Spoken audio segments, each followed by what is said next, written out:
সকালে গরু, দুপুরে গরু, রাতে গরু, সব সময় গরুর মাংস খেতে খেতে মুখে একটা অরুচি চলে এসেছে।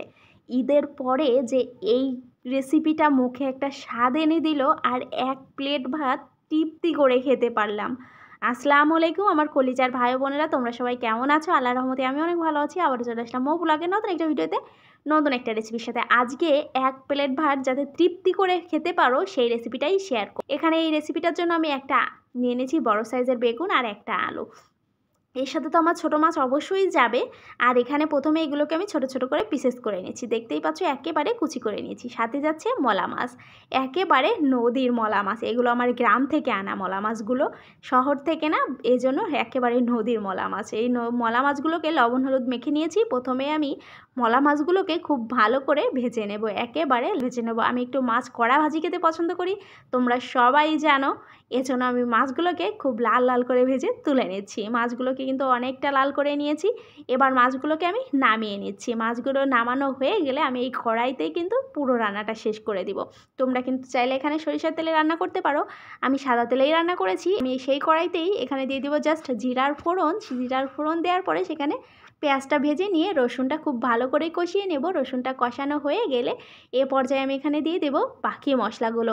আর জিরার ফোড়ন দিলে কিন্তু একটা দারুণ ফ্লেভার বের হয়। যাই হোক, এবার দিয়ে দিব জিরা গুঁড়া 1 চামচ, সাথে দিয়ে দিব ধনিয়া গুঁড়া 1 চামচ, আরও দিয়ে দিলাম মরিচের গুঁড়া 1/2 চামচ, আর হলুদের গুঁড়া 1/2 চামচ, স্বাদ মতো লবণ দিয়ে এই মশলাটা খুব ভালো করে আমি কষিয়ে নেব। মশলাটা যখন কষানো হয়ে যাবে তখন আমি দিয়ে দিব সে আগে থেকে যে রেখেছিলাম সেই ছোট ছোট করে আলু আর ছোট ছোট করে বেগুন কেটে নিয়েছি। এটাকে খুব ভালো করে কষিয়ে নেব।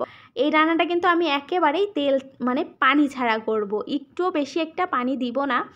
জাস্ট এর থেকেই অনেকটা পানি ছেড়ে দিয়েছে, দেখতেই পাচ্ছ। যখন অনেকটা পানি ছেড়ে দিয়ে এটা একেবারে কমে গেছে, এ পর্যায়ে আমি এখানে কিন্তু সেই মাছটা দিয়ে দিব।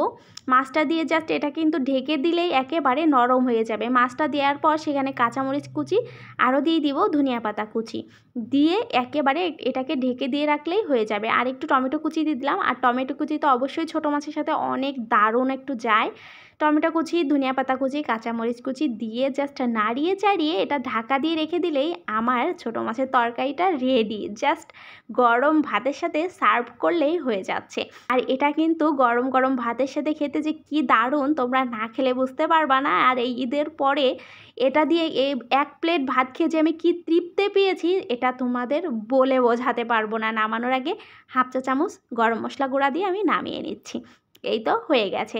আর এই ঈদের পরে গরুর মাংস খেতে খেতে তোমরা এই রেসিপিটা একটু ট্রাই করেই দেখো না, কতটা দারুণ লাগে খেতে।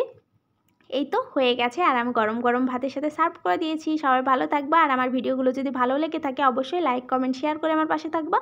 যারা আমার ভিডিও এখনও ফলো করেনি, আমার পেজটা ফলো করেনি, অবশ্যই ফলো করে আমার পাশে থাকবা। আল্লাহ হাফেজ, আসসালামু আলাইকুম।